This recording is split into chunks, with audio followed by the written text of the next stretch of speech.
thanks everyone for inviting me to talk.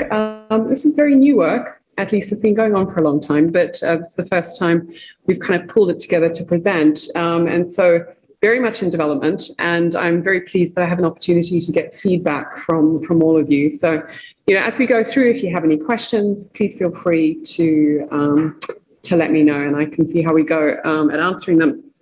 I think the talk will take about 40 minutes or so. So there's plenty of time for discussion afterwards as well. So just generally, Sophie, yes, thanks. It's been such a pleasure to be back here.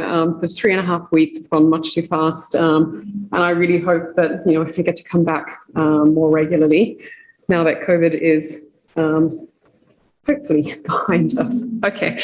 So the talk is about defining behaviors and leadership. And by that, we mean particular behaviors that from a follower's perspective, so behaviors that a leader engages in, that a follower believes transforms their relationship, so changes the very nature of their relationship with the leader. This is a collaborative project that was funded by QEX, being led by a colleague of mine, Ilke and Giolu in Exeter, but also Nick, Stacey, and Alex are part of the project team as well. So by looking at particular defining behaviors that leaders engage in, it's quite a different approach to what researchers typically take to leadership, where what we're mostly interested in is understanding average patterns of behaviors that leaders engage in, so-called leadership styles. And of course, there's a plethora of different kinds of styles. So if, for instance, we were interested in a leader's tendencies to engage in identity leadership, we may ask a whole lot of followers to report the extent to which their leader engages in these kinds of behaviors. So in other words, is the leader a model member of my group? Do they act as a champion for my group? Do they create a sense of cohesion and create structures that are useful? And then what we do typically is we average across all the different followers, and we get some average rating of identity leadership for a given leader. So here we have a comparison of the leader in black and the leader in gray, and you can see the leader in black is a better identity leader than the leader in grey, and we would look to see what are the consequences of that and in between participant style. Now, there have been some more recent studies which have adopted new methodologies, particularly diary methodologies. So Hannah Zacker's involved in some of these. Most of these studies have focused only on transformational leadership, but what they have to say is very interesting. Effectively, what these studies have shown is that certainly when you look at transformational leadership, most of the variation in leader behavior happens within a leader rather than between leaders. So if, for instance, you look at that figure at the bottom, that illustrates that kind of situation. So again, we have the leader in black and the leader in gray. And you can see that on average, the leader in black is doing more identity leadership or whatever kind of leadership you're interested in than the leader in gray. But there's enormous variation in behavior from one day to the next. And this raises all kinds of really interesting theoretical questions. So what does it mean when people are evaluating average leadership styles, when we know that there's so much variation at the day-to-day level? And I think there's going to be a lot of work to try and actually pull these things together. What we're doing, though, is a little bit different again. So if you look at that, the leader in the black line, you can see that there's one incident that really particularly steps out, is seen as being particularly intense. And so there's been very little work which tries to understand what specific behaviors that may be particularly intense, what the impact of that is on the follower and their relationship with the leader. And this is what we're particularly interested in. Now, while as far as we know, there's not much, if any, work to really focus on specific leadership behaviors, there are other traditions of research which are interested in events, behavioral events or other kinds of environmental events. I just got a couple of quotes from them. So the first is a quote from Pillemer, who does research on self-narratives, life narratives. And he says, in every life, the ongoing stream of mundane circumstances is punctuated by distinctive, circumscribed, highly emotional and influential episodes. So he's claiming that how we feel about ourselves, our life narratives, is not so much about the everyday. That's not so important. Actually, what's really important are these specific events that stick out for us.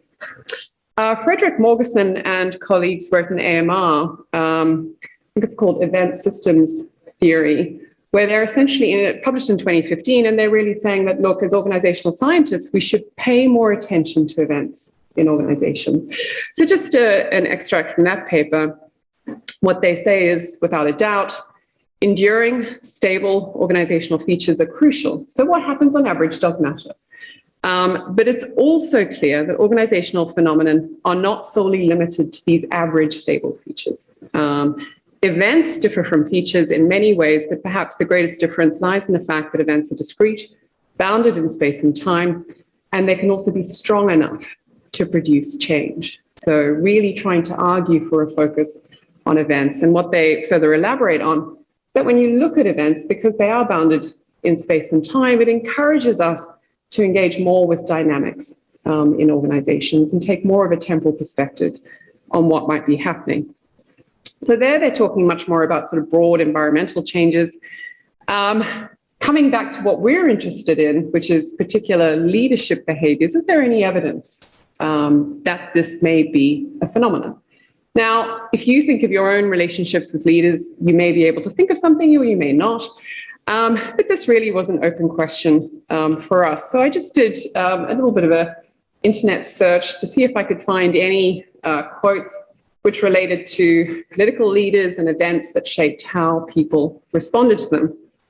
And to be honest, it actually wasn't that easy to find any, but I did find a couple about some UK political leaders, the first about Boris Johnson.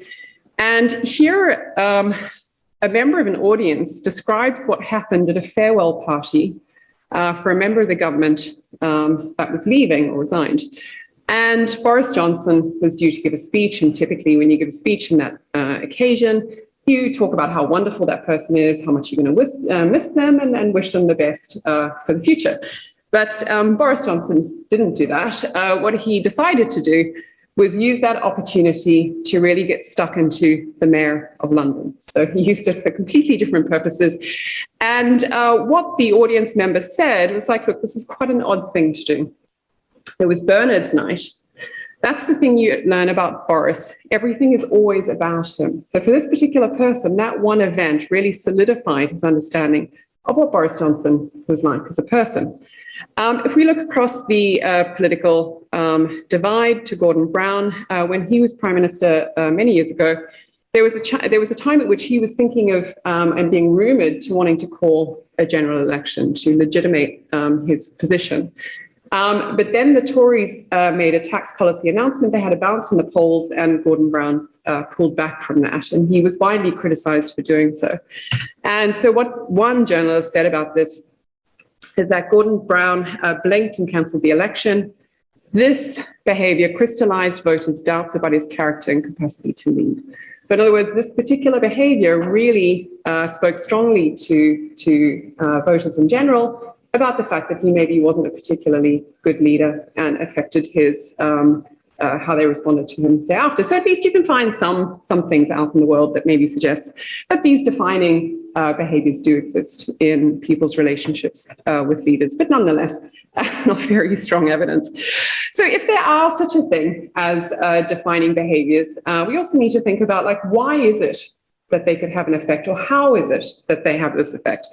And so I've been sort of trying to think up a bit of a model. It's very broad brushstrokes at the moment. And again, I'd love to get your feedback on it. But effectively thinking about the process by which particular behaviors can be defining for the follower-leader relationship as being an appraisal process. Really that just means it's a meaning-making process. And then the outcome of this meaning-making process is some kind of redefinition of that relationship between the follower and the leader from the follower's perspective, which has some kind of response. And so you can see I haven't filled in that much about the box, but really just starting to think about what are the sorts of behaviors that may lead to these kinds of meaning-making or appraisal processes. So the sort of perceptual characteristics associated with the behaviors.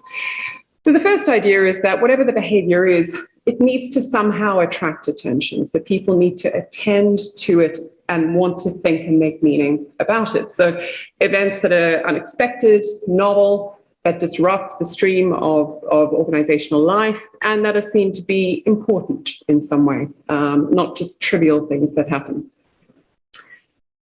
To have an impact on the relationship between the follower and leaders, then that event needs to be seen to be relevant to that relationship. So drawing on Olga Epitropaki's model relational schema around leadership, what should probably happen is that this particular behavior then primes or activates representations associated with that relational schema between the follower and the leader. So that can be the follower's perspective of their self, the follower's perspective of the leader, who the leader is, and also the interpersonal script. So what it is that we mean to each other and how we interact. So it could relate to any or all of those things.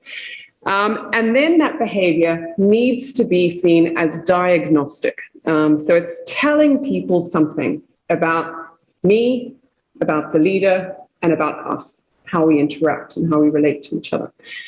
So what could that be? Well, if you drew on a kind of costly signaling perspective, you'd say these are behaviors that in somehow are kind of costly to a leader, whether because they're counter-normative or they actually take effort and involve some kind of sacrifice for the leader.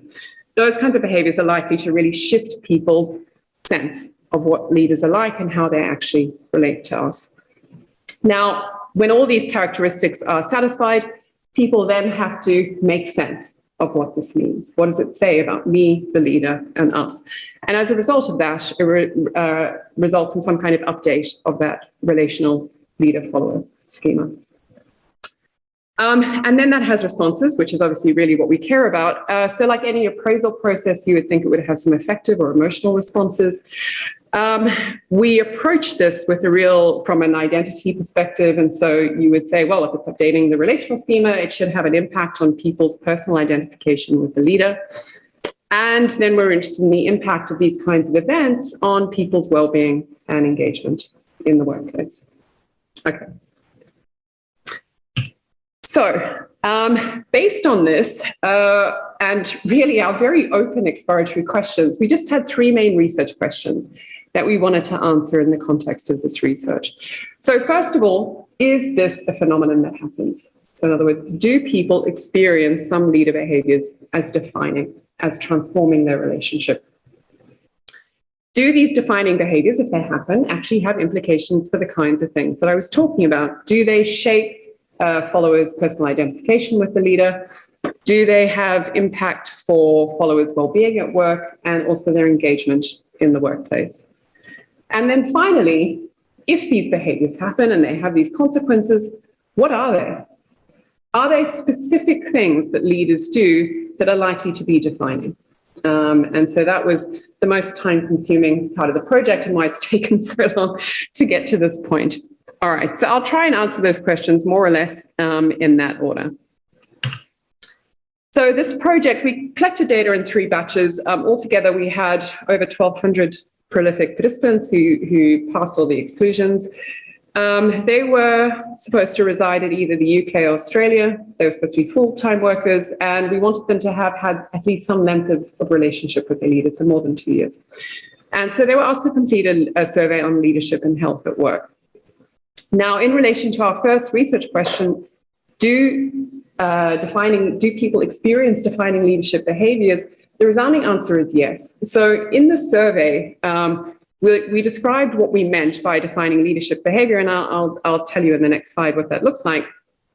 But then we asked people to say, can you think of one? And if they could say yes, great, they went on. If they couldn't, what we just asked them to rate is a recent leader behavior.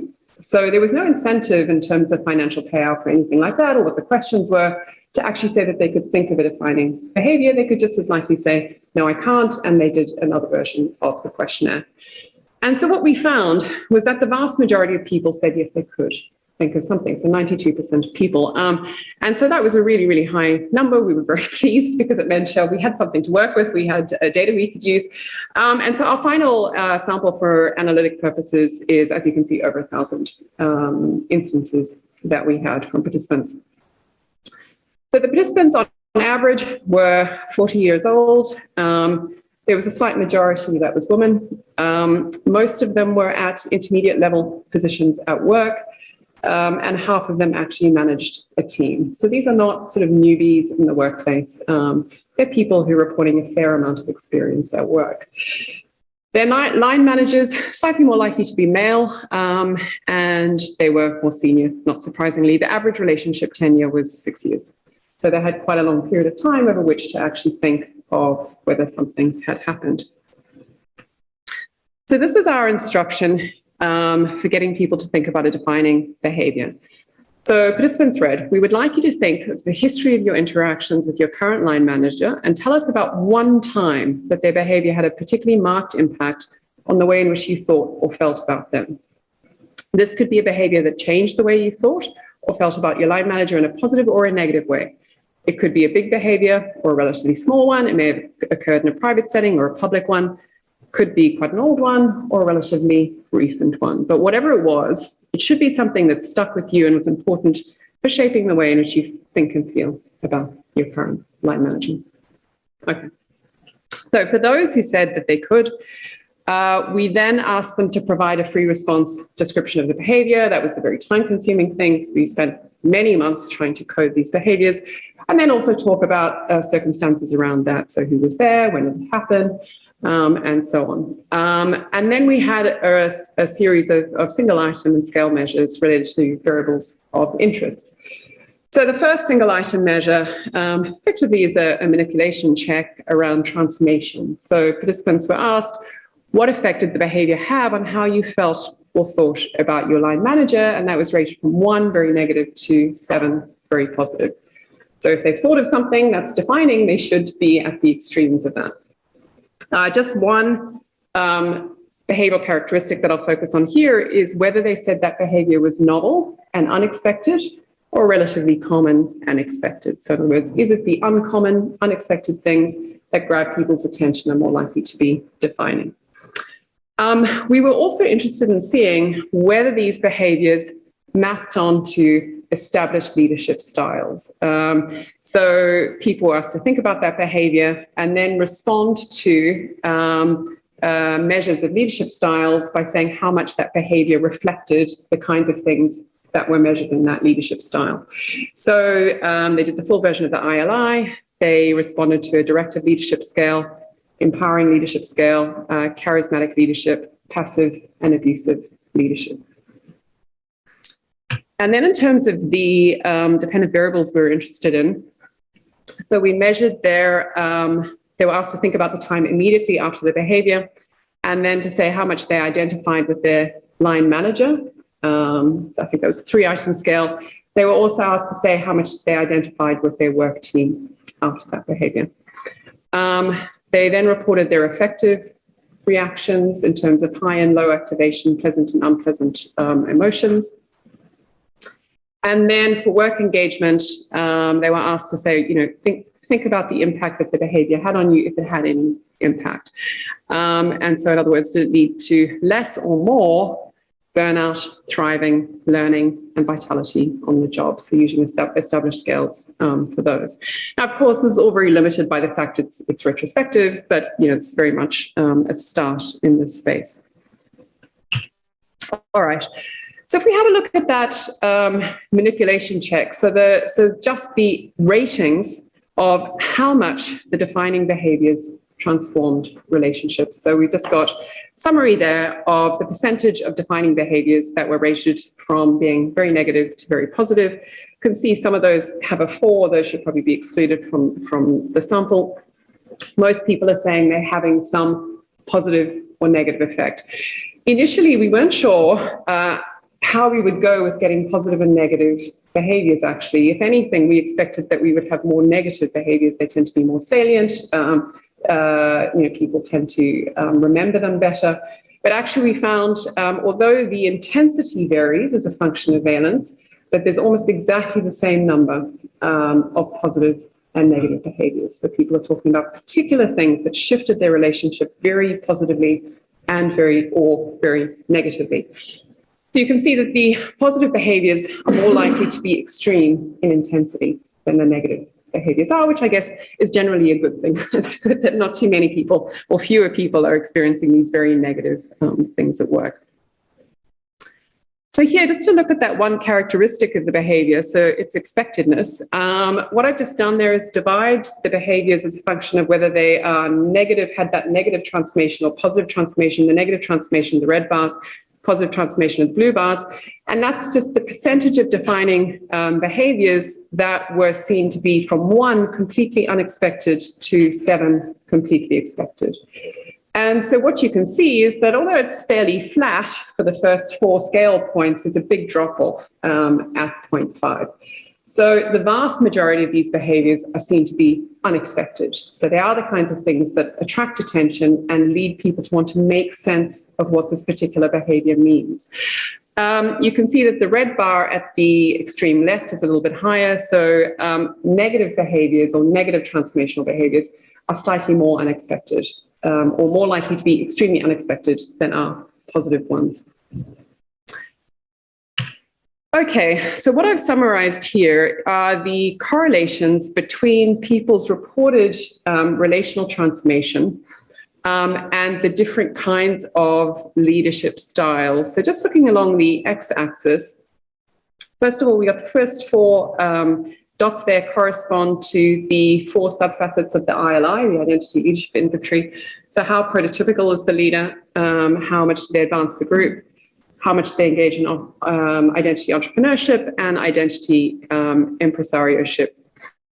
Then moving on the right, we've got more traditional or other traditional leadership styles. So the task or directive leadership, relational or empowering leadership, change-oriented or charismatic leadership, and then reverse scored those 2 problematic leadership styles. So not engaging in passive leadership and not engaging in destructive leadership. And so the correlation there is then showing the extent to which people say this behavior was positively transformational is also associated with those behaviors seen to be similar with the kinds of behaviors that are measured in these different leadership styles. So if you look at the ILI, subfacets there, you can see that the correlations are very high, certainly for the first 3, almost 0.8.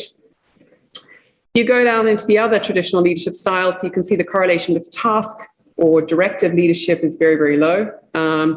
Higher for relational, higher again for charismatic, not so related with passive, and higher again for not being a destructive leader. So generally, the behaviors that people are reporting, they see as lining up with at least some of these leadership styles, in particular, things that have to do with identity and values. In other words, charismatic leadership and identity-related leadership. So what about the consequences of the behavior? So again, just reporting the correlation with the degree to which there's a positive transformation in the relationship and the various different outcomes that we measured. So just quickly going through from left to right on the x-axis, first of all, how much did you identify with the leader after that behavior? How much did you identify with your work team? Then there's the 4 affective subscales. So there's high activation, unpleasant affect, high activation, pleasant affect, low activation, unpleasant, and low activation, pleasant. And then we get into the well-being and job engagement. So burnout, thriving, learning, and vitality. All the negative ones have been reversed just to make this easier to show. What you can see is the correlation with identification with the manager is extremely high. It's 0.95. I mean, effectively, this is exactly the same thing. And so when people are talking about a transformation of the relationship, they are talking about this change in identification. So positive transformation is the increased identification with that leader. Negative transformation is the disidentification with that leader. Interestingly, there is also a positive significant association with identification with the team. The effective responses are also reasonably associated with that transformation, particularly the high arousal, positive, pleasant affect. So that's things like feeling excited and inspired. So if you have one of these positively transformational behaviors or defining moments, then you're much more likely to say you felt really inspired and excited after that at work. If we look at the 4 on the right, so that's burnout, thriving, learning, vitality. Again, you can see very strong correlations there, and burnout and vitality are particularly powerful. So for burnout, the more you have one of these negative transformational behaviors, the more you say this is associated with higher levels of burnout at work. And for vitality, the more you have positively transformational behavior, the more vitalized you felt at work. But the learning and thriving are highly correlated as well. Again, look, as I said, we have to take into account this all retrospective, but nonetheless, it's speaking to the fact that in people's minds, these behaviors were associated with important outcomes in how they felt at work and how they engaged with their jobs. So, as I said, we approached this to some degree. I mean, we were sort of open, but also interested in the role of identification, particularly here. And so what I just want to quickly talk through is some regressions which explore whether that the way in which that relational transformation is associated with the change in identification with the leader and the team may be associated with the various outcomes that people are reporting. So first of all, you can see that relational transformation, very strong positive relationship with the extent to which people identify with the manager, weaker, but nonetheless still positive relationship with the extent to which they identify with their team. But if we put identification with the team as the dependent variable, that's entirely mediated through identification with the manager. And this relates to other kinds of findings, looking at how identification at different levels or with different foci can generalize. So people who identify highly with the manager are much more likely to identify highly with the work team or an organization, and vice versa. So it seems as though that's what we're seeing here. We're seeing the change in the identification with the manager, and at least it's recalled as having a knock-on effect on the change in identification with the work team as well. So then what about the dependent variables? So most of the effect of the relational transformation on the dependent variables is mediated through identification with the manager and also then indirectly identification with the team. The only direct relationships are, there's still residual direct relationships to burnout and to vitality. But a lot of what people are reporting in terms of the impact of their experiences at work appear to come through, or the identification psychological process there really appears to be explaining a lot of what's going on, why these behaviors are affecting how they engage at work. So, you know, given the data that we have, it does seem as though these behaviors are important. It seems as though, at least in part, they may be important because they are really affecting how people identify with their leader and as a knock-on effect with other parts of the organization. So I'm going to take a little bit of a different direction now. As I said, this was the path that has taken us such a very, very long time, which is actually trying to make sense of what the behaviors are. And so this has involved all of us, many hours trying different kinds of bottom-up and top-down schemes. And this is what we've come to at the moment. And it would be great to hear your thoughts on it. So we've identified 10 different categories of behaviors. Most of them have positive and negative poles. And we get a reasonable number of behaviors falling into most of the categories, which is, of course, useful. So the ones that I've summarized here, the first 5, are the ones that most directly relate to work, to the roles that people have and the tasks that they do.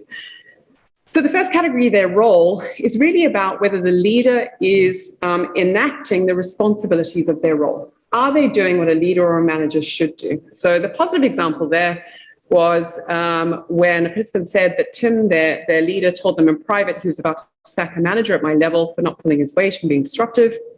Now, that wouldn't seem to be a good thing, right? But what this person said is that, look, this was important because I always saw him as easygoing. And so what this told me was that he confided in me, so he trusted me, but also he wasn't a pushover. He was the kind of person who would do what needed to be done in a leadership role. So the negative example there is, you know, the leader allowed a member of staff to be rude towards someone else and didn't engage in disciplinary action. So basically just role enactment. You do it or you don't. Then there was something that was much more directed towards the participants. This was task support. So really, you know, if the participant needed help, did the leader help? So the positive case, quite straightforward, you know, I was anxious and they helped me, they gave me advice. The negative case, you know, I was really busy, we're overloaded in our lab, and the leader would not provide the resources we need to get that done. We then have another category there, which only has a positive aspect. And that probably should be rolled into task support, but really it's positive task support, but stronger. So many of the task support cases were things like, oh, they gave advice, you know, they gave me some resources, something like that. But then there were quite a few cases where really what we call standing in. So the leader effectively steps into the follower's role and helps them do the work or does the work for them. It involves a really huge amount of sacrifice of the leader. So in this particular case, the leader delayed their vacation to help me on a project. And there were quite a few examples of really huge amounts of support provided there. Then the next one was performance recognition. So the positive example there, I wasn't expecting a pay increase or bonus because COVID, but my boss fought for me and got me to recognize the hard work I'd put in over the years, made me feel very valued and appreciated. So someone who goes out of their way to recognize your good performance. The negative example, which is quite egregious. So, you know, basically not just not recognizing someone's performance, but really stealing it for themselves, right? So they took credit for my project. Empowerment, so career development, positive one, well, they supported me in career development, took time to help me with that. The negative one, which is much more the empowerment side of that, you know, spying on my colleague to make sure that they weren't taking a break. The next 5, I guess, are more general kinds of behaviors that could kind of happen anywhere, that happen to be happening in the workplace. So the first one is around justice.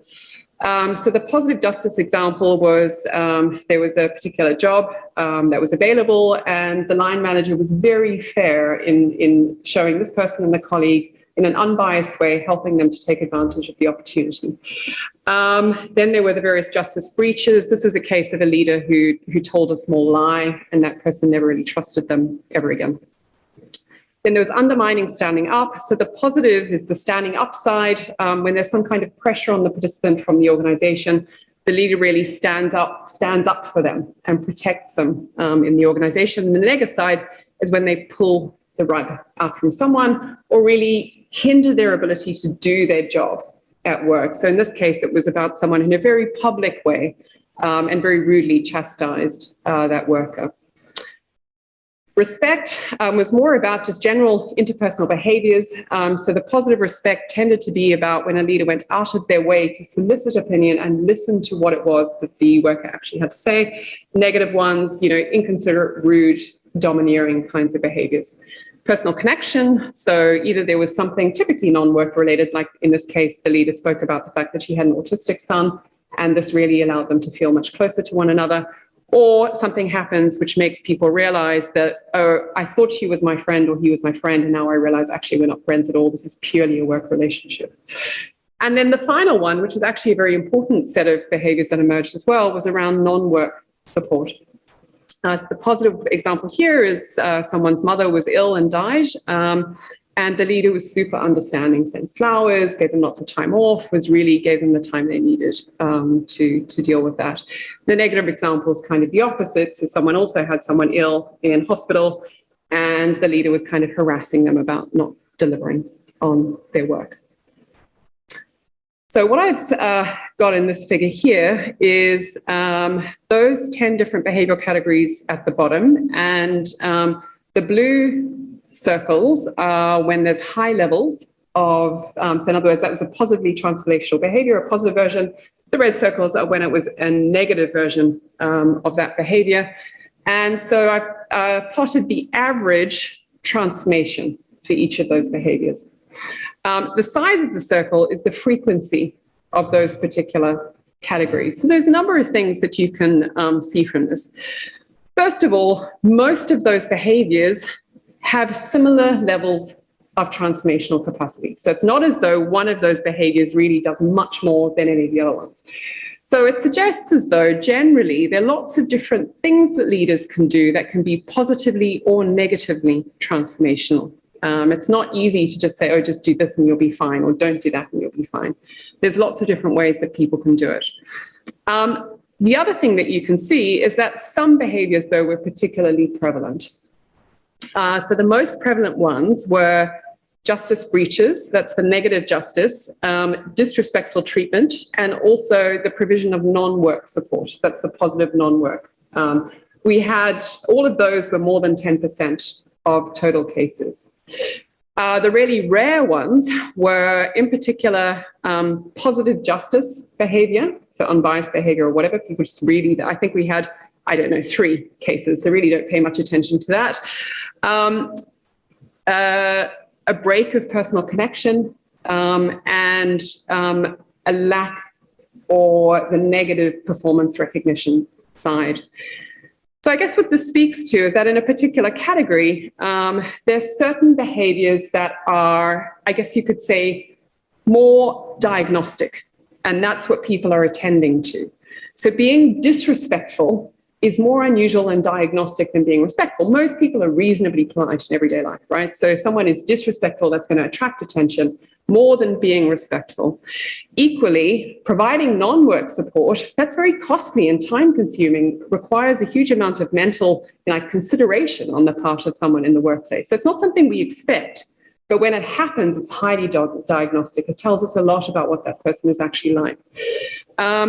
And similarly, like justice, well, we expect people to be fair and unbiased, right? That's what you should do in the workplace. So it's the breach of justice that really tells us something important about people. So I think the relative frequencies can be helpful for thinking about what kinds of behaviors are seen as being specifically diagnostic and therefore really changing the leader schema. Okay. Now, while it seems as though these behaviors maybe, again, it's just many routes to the same outcome, more or less, just wanted to try and explore a little bit more whether different behaviors may make different aspects of that relational schema more salient. So in other words, as I said, the leader-follower relational schema can include the idea of what the self is like in the context of the relationship, the idea of what the leader is like, and the interaction script, how they interact with regards to each other. Now, sort of slightly indirect way in which I was able to get some insight into this was by, in one of the data collection efforts, we asked people to report various kinds of social emotions that they experienced after around that behavior. And so what I've mapped here, these are just the positive behaviors, and the 2 axes there, the y-axis is people's reported experience of positive other-directed affect. This is particularly admiration and awe. So how much does this paper really make you feel very admiring of that leader? On the x-axis, we've got positive self-directed affects. It's the extent to which people felt pride and joy at work. If you look at the y-axis, so the extent to which these behaviors arouse admiration and awe, you can see that there's a bit of a spread. It's quite huge, but there is a bit of a spread. So the personal connection is the large ball at the bottom, and that arouses the least admiration and awe. But as leaders are moving up to doing their role well, and in particular standing in for others, that very high level of task support, that's something that really changes your sense of what that leader is like more. You can see there's quite a lot of spread in terms of the impact for the sense of self, your pride in your own capability at work. And so in particular, as you move to the right, so in other words, when a leader recognizes your performance, empowers you at work, behaves in a respectful way, these are things that make people, changes their sense of who they are in that particular relationship and at work. So looking at the positive behaviors, it does seem as though these behaviors may be doing slightly different things or tapping into different aspects of that, that relational schema. If we look at the negative behaviors, a little bit less of a spread, but again, we can distinguish between those different categories to some degree. So the negative other directed affect here is reported anger, disgust, and contempt. The negative self-directed affect is guilt, embarrassment, and shame. And so if you look at the negative other directed affect, you could see that in particular when leaders are failing to provide non-work support, when they're breaching fair treatment, and when they're undermining followers, that's really having a big impact on your feelings towards that leader, and then I guess your sense of what that leader is like as a person, much more than personal connection at the bottom there. If we look on the spread across the x-axis, you can see that performance recognition, or at least failing to recognize someone's performance and undermining them at work, and failing to develop or empower them at work, all tend to have negative effects for the self. You're much more likely to, not only feel angry towards the leader, but actually feel embarrassed and a bit of shame about that. So it's having that impact on both the self and the other. So I guess this suggests that there may be ways of disentangling what these behaviors do, and different behaviors may have slightly different effects, even if in the previous figure I showed that they're all transforming relationships to more or less the same amount. So just to bring it together then, with regard to our first research question, most people when asked can think of a behavior that the leader engaged in that they believe transformed their relationship in a fairly long-standing way. They claim that these behaviors have important effects. They change their identification with the leader. Really, that's what they're talking about. It also has a knock-on effect to their identification with the team. It modulates their experience of burnout, thriving, learning, and vitality at work as they recall it in the moment after the behavior. In terms of what the behavioral characteristics are, they are kind of unexpected behaviors.